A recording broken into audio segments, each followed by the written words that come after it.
Assalamualaikum warahmatullahi wabarakatuh. Mustafa Muhammadin sallallahu alaihi wasallam. Al-Fatiha. Bismillahirrahmanirrahim. Ar-Rahmanirrahim. Iyyaka na'budu wa iyyaka nasta'in. Wa ala man wassalamu ala kulli niyatin salihah. وسدنا يا الله. الفاتحة. بسم الله الحمد لله رب العالمين الرحمن الرحيم اهدنا إياك نعبد اهدنا صراط الذين أنعمت عليهم. الفاتحة. بسم الله الرحمن الرحيم الحمد لله رب العالمين الرحمن الرحيم مالك يوم الدين إياك نعبد وإياك نستعين اهدنا الصراط الذين أنعمت عليهم. صلى الله على محمد صلى الله عليه وسلم. صلى على محمد صلى الله عليه وسلم. صلى الله على محمد صلى الله عليه وسلم. صلى الله على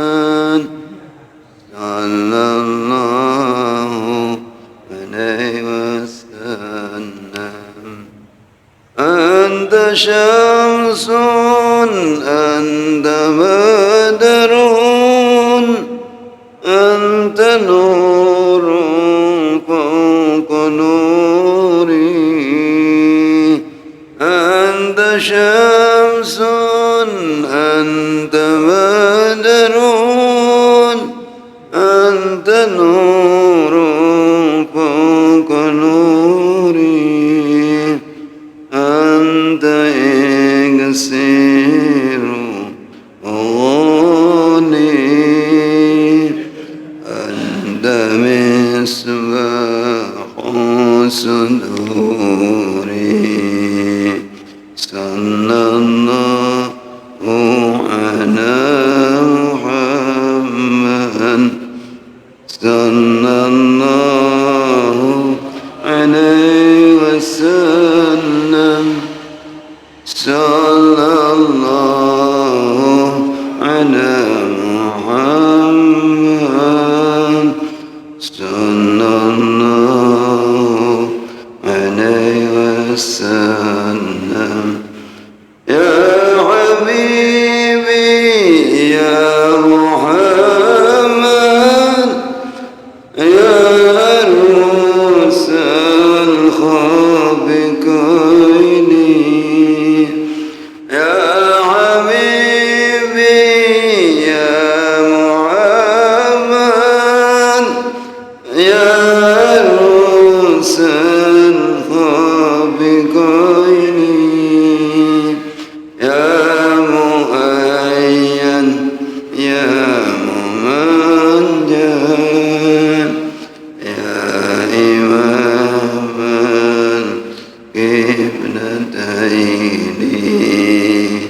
صلى الله على محمد صلى الله عليه وسلم. صلى الله على محمد صلى الله عليه وسلم. الحمد لله والصلاة والسلام على رسول الله سيدنا محمد بن عبد الله وعلى آله وصحبه ومن والاه. بعد ولا حول ولا قوة إلا بالله. Warrawuh hadirin sekalian rahimakumullah wa rasulullah. ingkang kula yakin monggo kita raos kathah nampi rahmat sing ngersanipun Allah Subhanahu wa taala. Kula lajeng kita aturaken raos syukur dhateng Allah, ucapaken hamdalah alhamdulillahirabbil alamin. Alhamdulillahirabbil alamin. Alhamdulillahirabbil alamin. Iki kula aturaken dawuhipun Syekh Ibrahim An-Nakhai radhiyallahu anhu di dalam sejarah Islam. Kathah orang-orang priyantun ulama-ulama ingkang asmanipun Syekh Ibrahim, tokoh-tokoh dalam Islam bidang tasawuf terutama iki kathah sing jenenge Ibrahim. Wonten Ibrahim bin Adham, wonten Ibrahim Ad-Dasuki, wonten Ibrahim Al-Madbuli, wonten Ibrahim At-Taimi, wonten Ibrahim An-Nakhai. Iki pas Ibrahim An-Nakhai. Kula nggih dereng kenal tiyang namung maos jenenge mawon. Syekh Ibrahim An-Nakhai dawuh ngeten. Innama halaka man halak, angin mestine rusak sapa man wong halaka kang rusak qablakum kang sadurunge sira kabeh minal umam saking golongane umat dhisik bisalasi hisolin, sebab telung perkara kerusakane menungso pada zaman dahulu niki disebabkan saking tigang perkawis, dipun sebabaken saking tigang perkawis. Pertama bifudulil kalam, kakean ngomong. Jadi kakean ngomong, ngaji barang ngomong-ngomongan ngene iki. Ruwet nih. Bifudulil kalam, kebanyakan ngomong tapi enggak pati banyak kerja. Ini salah satu penyebab kehancuran. Ya kehancuran lingkungannya terganggu karena banyak ngomong sementara yang lain konsentrasi, kan juga menjadi sebab ngerusnya. Ya jangan tersinggung lah, ndak kok tersinggung, mengingatkan saja lah. Wah, nek sing tersinggung purek gak gelem rene. Ya kalau tersinggung itu memang berarti punya hati yang sehat gitu aja. Bifudulil kalam, isyarat Allah agar kita meminimalisir kalam, menyedikitkan kalam. Niki Allah ciptakan lisan kita itu hanya satu, yang lain banyak yang dua. Karena memang kepentingan untuk berbicara itu sedikit, tapi kepentingan untuk berbuat itu banyak. Alam naj'al lahu 'ainaini wa lisanan wa syafatain wa hadainahun najdain ila akhirih. Allah menciptakan kita dilengkapi dengan dua mata, dua telinga, dua kaki, dua tangan.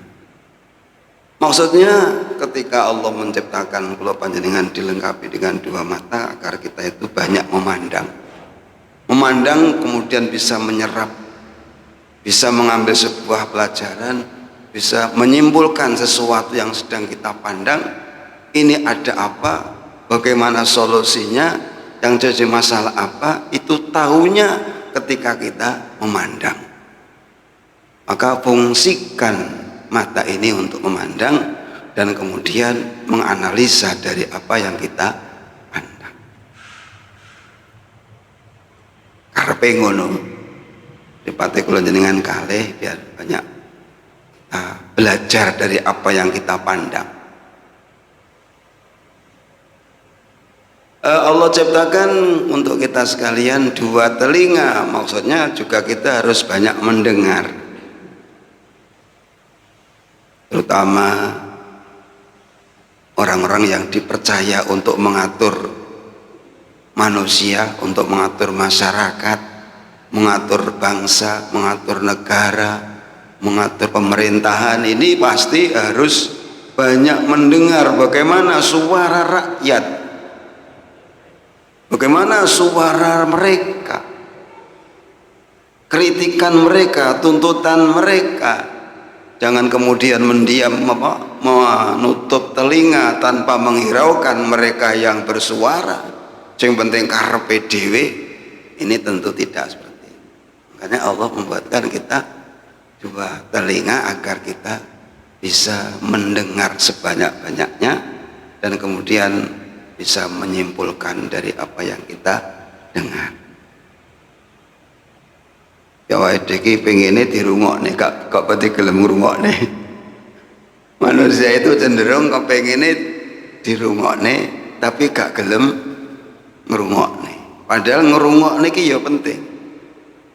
Bahkan di situ banyak masukan, banyak ilmu yang ketika kita mendengar itu, apakah itu jelek, apakah itu baik, apakah itu apa, tetapi setidaknya kita bisa menilai dari apa yang kita dengar. Ning cara wong jagongan iki empane cenderung niku ingin didengarkan tapi tidak terlalu ingin mendengarkan. Jadi di dalam majelis itu dia mendominasi untuk ngomong pengalamannya akeh, ilmune akeh, ceritane akeh, liyane dibuat ndelongop tok. Kecuali lek ngaji jenengan aja melok omong. Sing tugas apa ngaku wae lah gitu. Jenengan nggih bisa merang-rang ramesi dan bisa menyimpulkan. Allah buatkan untuk kita dua tangan juga biar kita banyak bisa melakukan sesuatu. Buat kaki dua kita bisa aktivitas ke sana kemari dan seterusnya. Nah, untuk lisan ini agar tidak terlalu memperbanyak menggunakan lisan untuk berbicara yang dalam pembicaraan itu tidak mengandung unsur manfaat baik secara duniawiyah maupun secara ukhrawiyah, bahkan cenderung merugikan di bidang ukhrawiyah. Rasane ini ora ngrugekne to nggih. Tapi enake yang donya niku loro.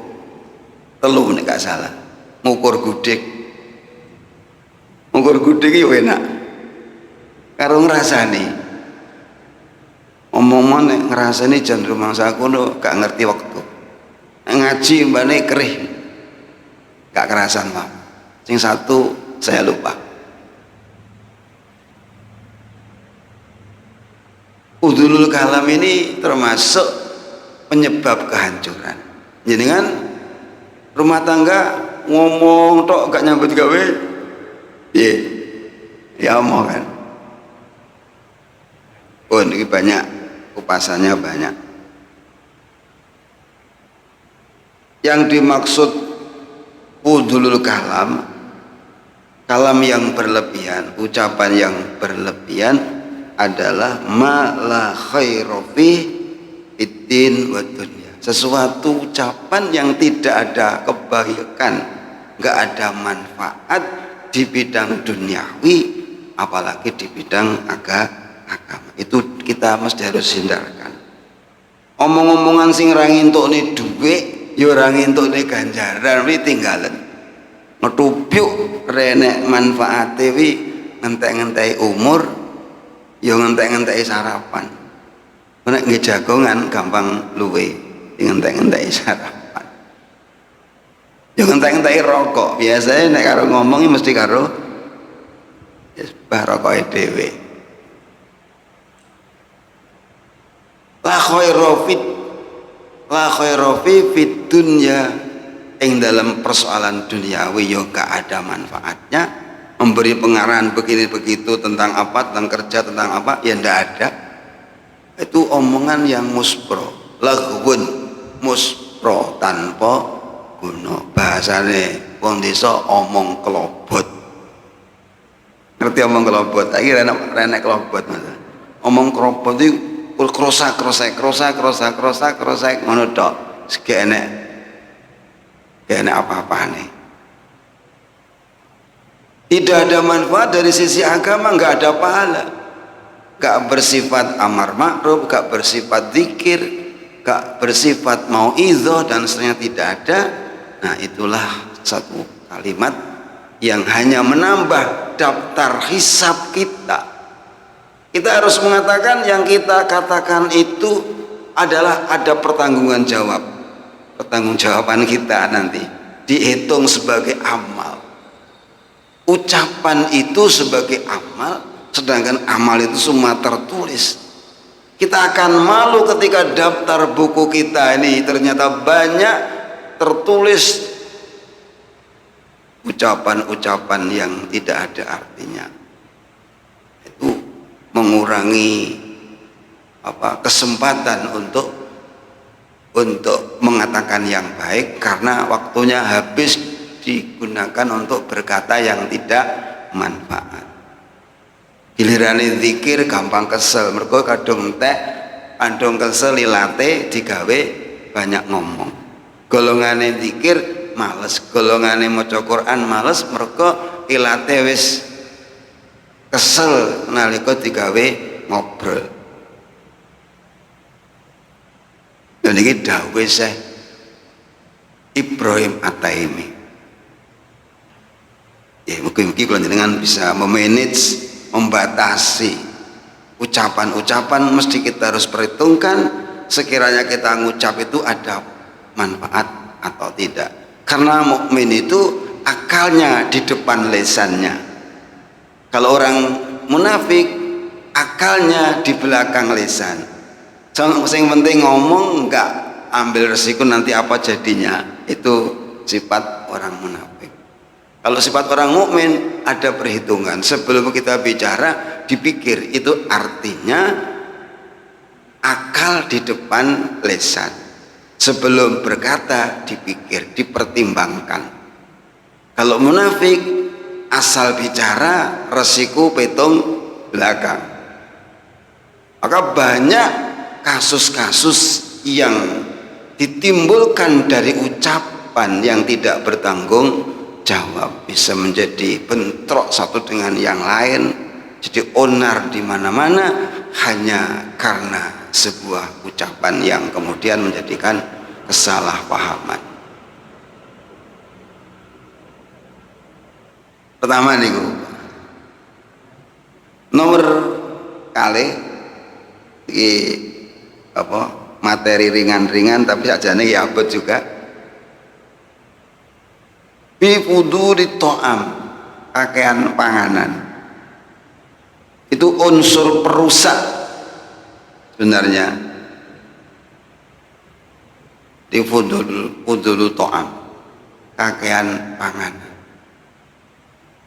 Karena begini Bapak Ibu, sederhananya hanya mengatakan fudul kalam, mangan akeh, panganan akeh itu ya tentu tidak bin salabim kan, tidak seperti sulapan, tetapi mesti harus ada usaha sehingga terwujud makanan yang banyak dan berlebihan.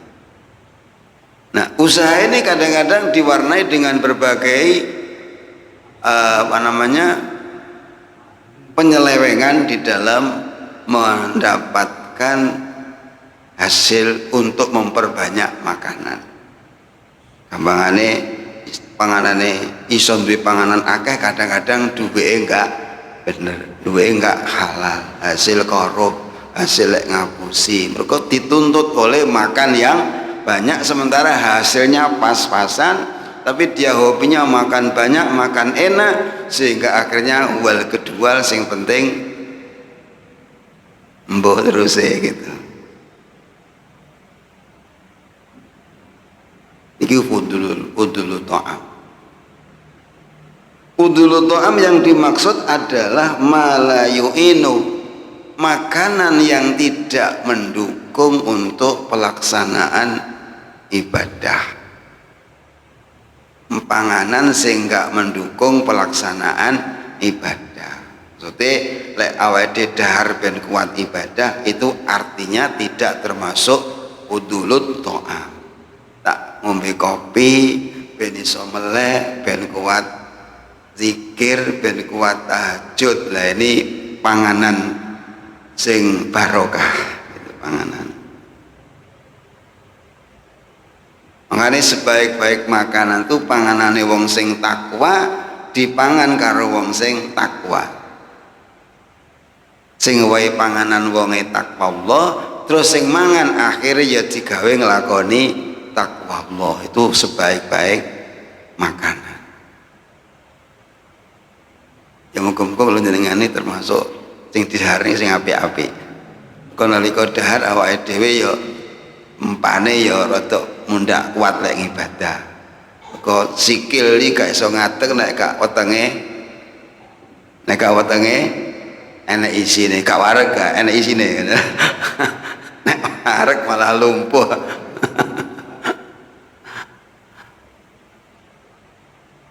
Wareg kan malah rasa-rasa, tapi nek luwe ora kuat apa-apa. Nah, makanya dalam hal makan ini Allah sudah merintah tapi membatasi. Kulu wasrobu wala tusrifu. Yo mangan oleh, yo ngombe oleh, tapi ojo kebablasan. Ya ayuhan nasu kulu mimma fil ardi halalan thayyiban wa la tattabi'u khutuwati syaitan innahu lakum aduwwum mubin. Dengan wis senengane mangan, Qur'ane ngakon mangan, jan luar biasa. Mangane kebablasan. Wis cara tabiatnya pateke awak dhewe seneng mangan, seneng dahar.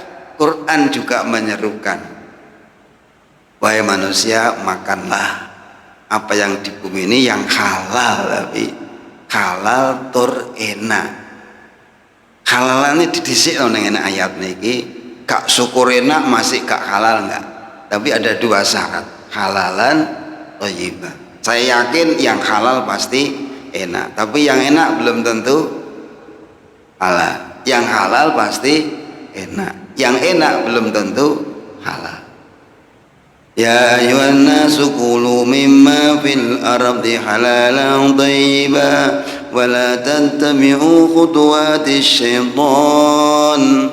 Yo aja manut karepe setan, peh enak peh halal akhire mangane sak pol-pole. Akhire yo dadane berbagai penyakit. Akhire do mati gara-gara enek to wong mati gara-gara kakean maca Quran ngono.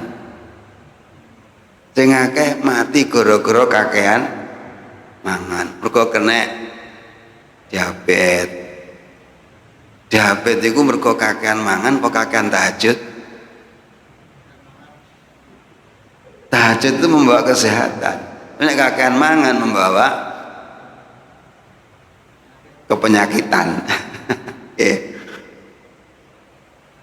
Di enten undang-undang ya Mas yo mangan niki tenggene Quran pasang undang-undang. Jenengan apalilah. Ya ayuhan nasu kulu ma fil ardi halalan thayyiban wa la tattabi'u khutuwati syaitan. Niki gurine iki rada ya melarang untuk tidak mengikuti jejaknya setan, karena setan itu mengajak kita untuk makan yang berlebihan. Ini ayat ini perintahnya untuk manusia, sedangkan untuk orang-orang mukmin niki berbeda. Ya ayyuhalladzina amanu kulu mimma razaqakumullahu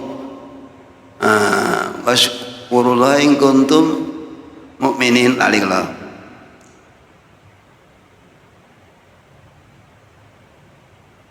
Ya ayyuhalladzina amanu kulu mimma min thayyibati ma razaqnakum washkuru lillahi in kuntum iyyahu ta'budun. Ya ayyuhalladzina amanu kulu min thayyibati ma razaqnakum washkuru lillahi in kuntum iyyahu ta'budun.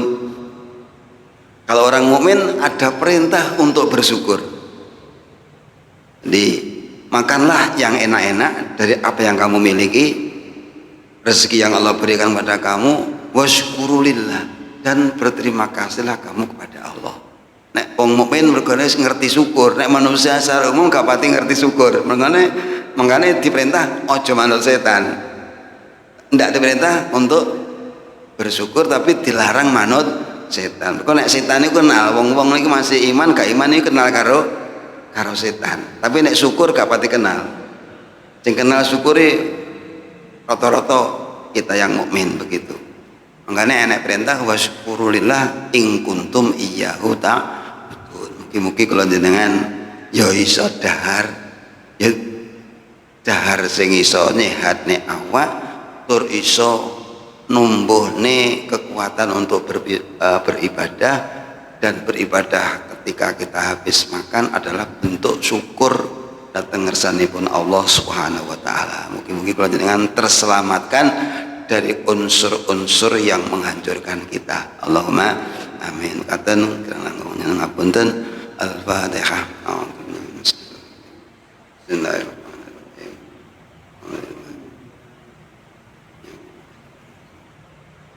Siratal ladzina an'amta 'alaihim. Alhamdulillahi rabbil alamin. Hamdan katsiran thayyiban mubarakan ya fi ni'amah yukafi mazidah. Ya Rabbana lakal hamdu kama yanbaghi li jalali wajhika wa 'azimi sultanik. Allahumma shalli ala sayyidina Muhammad. Allahumma anfa'na ma 'allamtana wa 'allimna ma yanfa'una wa zidna 'ilman yanfa'una bi rahmatika ya arhamar rahimin.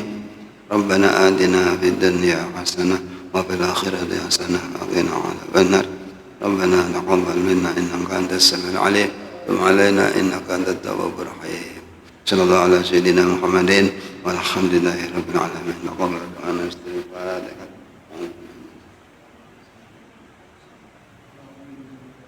Subhanakallahumma bihamdika asyhadu an la ilaha illa anta astaghfiruka wa atubu ilaik. Subhanakallahumma bihamdika asyhadu an la ilaha illa anta astaghfiruka wa atubu ilaik. Subhanakallahumma bihamdika asyhadu an la ilaha illa anta astaghfiruka wa atubu ilaik. Assalamualaikum warahmatullahi wabarakatuh.